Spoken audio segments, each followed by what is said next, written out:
வணக்கம். இது நான் தச்ச ஜாக்கெட். இதில் எனக்கு இவ்வளோ துணி மீந்திருக்கு. இந்த துணிகள்லாம் வச்சு என்ன செய்யலாம்? நிறைய ஐடியா இருக்குது. அதில் ஒவ்வொன்றா இந்த வீடியோவிலே நம்ம பார்ப்போம். இப்போ பார்டர் பெருசாக இருக்குது, பிங்க் கலரில் கோல்டு ஜரி கொடுத்தா மாதிரி.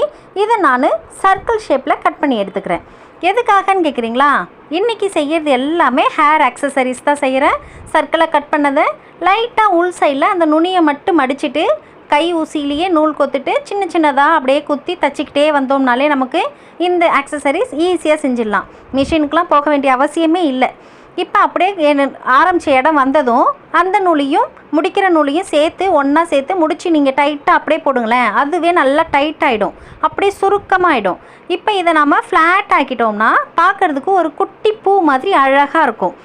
இது நம்ம அப்படியே விட்டோம்னா நல்லா இருக்காது.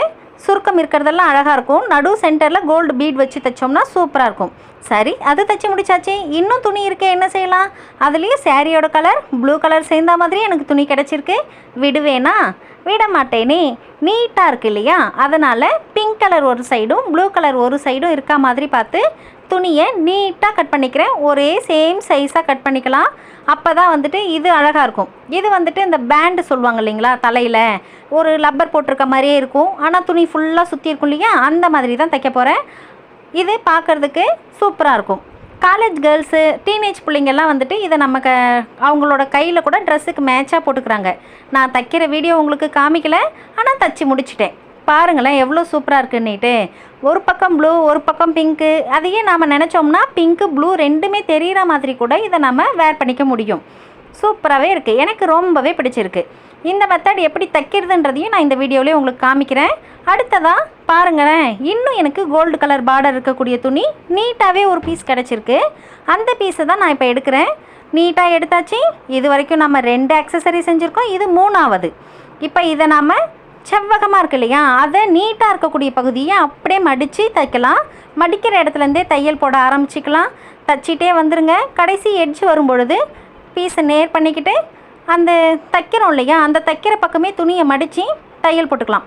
ஏன்னா இந்த நூல் பிரியறதெல்லாம் வந்துட்டு வெளியில் தெரியாமல் இருக்கும். அதுக்காக இப்போ தைச்சி முடித்த இடத்துல ஒரு ஊசி இல்லைனா பென்சில் எது வேணுனாலும் நீங்கள் எப்படி நாட் திருப்புவீங்களோ அந்த மெத்தடில் கூட நம்ம இந்த துணியை திருப்பிக்கலாம். ஈஸியாக திருப்பி எடுத்தாச்சு. எடுத்ததுக்கப்புறமா ஓப்பன் இருக்குது இல்லைங்களா, அந்த இடத்த தான் நம்ம மடித்து தைக்க போகிறோம். இதுக்கும் ஊசியில் நூல் கொத்துக்கிட்டு ரெடியாக இருங்க. அடுத்ததான் அந்த ஓப்பன் இருக்க இடத்த லைட்டாக மடிச்சுட்டு அதுக்கப்புறமா ஊசி நூலில் அப்படியே தைச்சிக்கிட்டே வந்துடலாம். குட்டி குட்டியாக எந்த இடம் தைக்கிறோன்னு கேட்டிங்கன்னா தையல் போட்டிருக்கோம் இல்லைங்களா, அந்த இடத்துல தைக்க ஆரம்பித்து தைச்சிட்டே வந்தோம்னா போதும். சூப்பராக இருக்கும். இது நீட்டுமே ஃபுல்லாக தைச்சி முடிச்சுட்டு அப்படியே நீங்கள் சுருக்கிடுங்க. சுருக்கிட்டிங்கன்னா எப்படி இருக்கும்? நல்லா சுருண்டு போயிட்டு அழகாக குட்டி பூ மாதிரி இருக்கும். இது சின்ன சைஸாக இருந்துச்சுன்னா ஒரே ஒரு சர்க்கிள் வந்து ஒரு பூ மாதிரி கிடைக்கும்.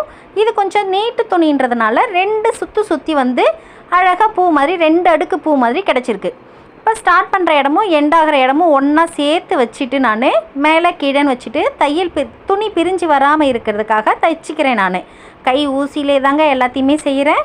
மிஷின் கிட்டலாம் எதுவும் போகலை. இதுக்கு அப்படியே ஊசி நூலாலவே நம்ம தைச்சிட்டோம்னா போதும். நடு சென்டரில் குட்டியாக ஒரே ஒரு கோல்டு கலர் மணி வச்சிட்டோம்னா பார்க்க அவ்வளோ க்யூட்டாக சூப்பராக இருக்குது. எனக்கு இது வரைக்கும் நான் செஞ்ச அக்சசரிஸில் இதுதான் ரொம்ப பெஸ்ட்டாக இருந்துச்சு. சிம்பிளாக இருந்துச்சு, ஆனால் சூப்பராக இருந்துச்சு. இப்போ மணி வச்சதுக்கப்புறம் 2 தையல் 3 தையல் போட்டுட்டு அதுக்கப்புறமா நீங்கள் முடிச்சு போட்டுக்கோங்க. அப்போ தான் அந்த மணி லூஸ் ஆகாமல் இருக்கும். கிளிப்பு இல்லைனா லப்பர் எது வேணாலும் இது கூட நம்ம அட்டாச் பண்ணிக்கலாம். சூப்பர். I love this. அடுத்ததாக என்ன செய்ய போகிறோம் பார்க்குறதுக்கு கொஞ்சம் வெயிட் பண்ணுங்கள். இன்னுமே என்கிட்ட துணி இருக்குது. ஏதாவது ஒன்று செஞ்சுட்டு தான் இருப்பேன். நான் துணி இருந்ததுன்னா ஏதாவது செய்ய தான் செய்வேன். ஆனால் இந்த அக்சசரி செய்கிறதுக்கு நான் 2 துணி எடுக்க போகிறேன்.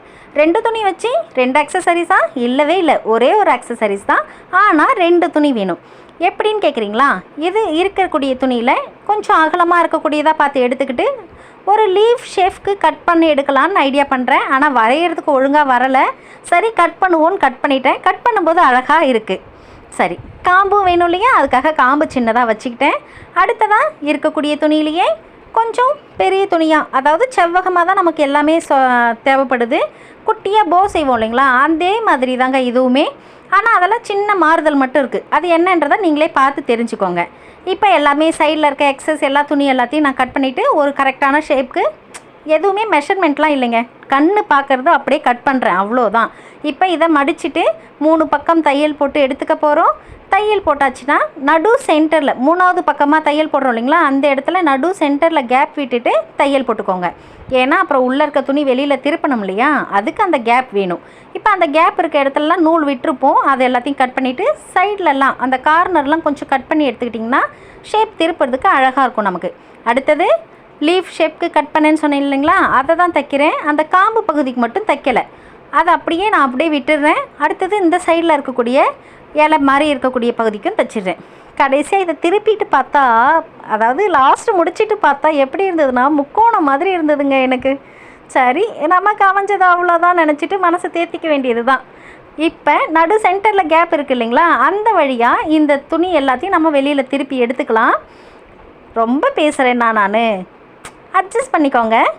இப்போ பாருங்களேன், எல்லாத்தையும் ரெண்டு பக்கம் இருக்கக்கூடிய லீஃப் மாதிரி இருக்கிறதையும் வெளியில் திருப்பி எடுத்தாச்சு. அங்கே ஓப்பன் பண்ண இடம் இருக்கும் இல்லைங்களா, தைக்காத பகுதி இருக்குது இல்லைங்களா, அதையும் நம்ம மிஷின்லேயே தைச்சி எடுத்துக்கலாம். அப்போ தான் நமக்கு வந்துட்டு எங்கேயுமே நூல் பிரிஞ்சு வராது, ரா எட்ஜஸ்ட்லாம் வெளியில் தெரியாது. அந்த மாதிரி தான் இதில் 3 பக்கம் தைச்சிருக்கோம். ஒரு பக்கம் ஓப்பன் இருக்கு இல்லையா நடு சென்டரில், அந்த வழியாக துணியை திருப்பி எடுத்துக்கிட்டு அந்த ஓப்பன் இருக்க பகுதியையும் நம்ம கரெக்டாக தைச்சி எடுத்துக்க போகிறோம். அதுக்கு முன்னாடியே அந்த உள்ளே இருக்கக்கூடிய கார்னர் எல்லாத்தையும் கரெக்ஷன் பண்ணிக்கோங்க. நான் சென்டர்லாம் இப்போவே பார்த்து மார்க் பண்ணிட்டேன்.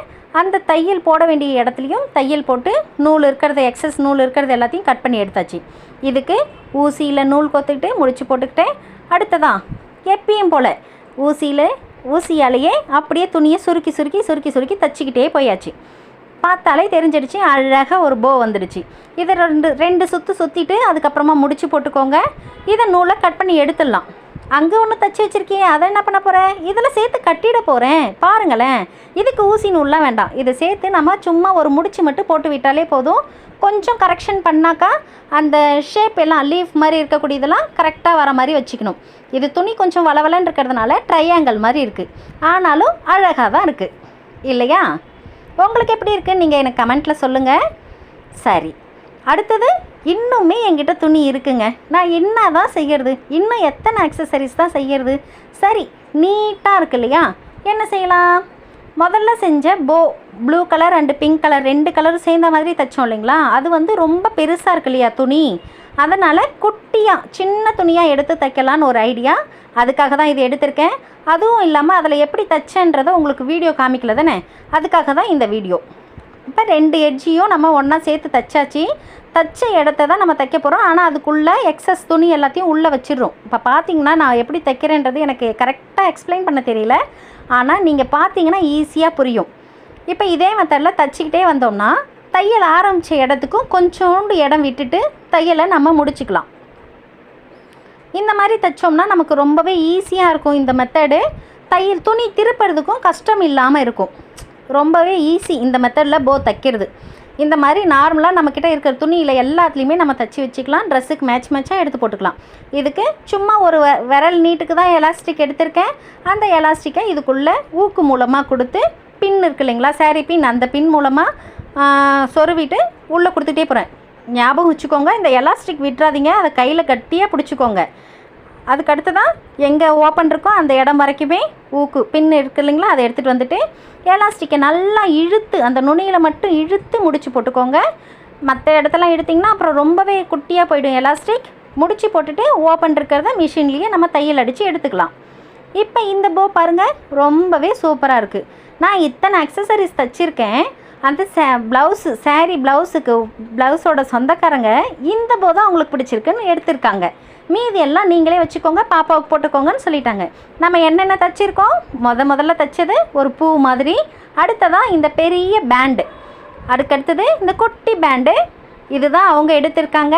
அடுத்தது இது லீஃப் மாதிரி சொன்னேன்னா, ஆனால் ட்ரையாங்கிள் ஷேப்பில் தானே கிடச்சிருக்கு. இந்த குட்டி பூ வந்துட்டு எனக்கு ரொம்பவே பிடிச்சது. இதில் உங்களுக்கு எது பிடிச்சிருக்குன்றது எனக்கு கமெண்ட்டில் சொல்லுங்கள். வீடியோ பிடிச்சிருந்துச்சுன்னா லைக் பண்ணிக்கோங்க.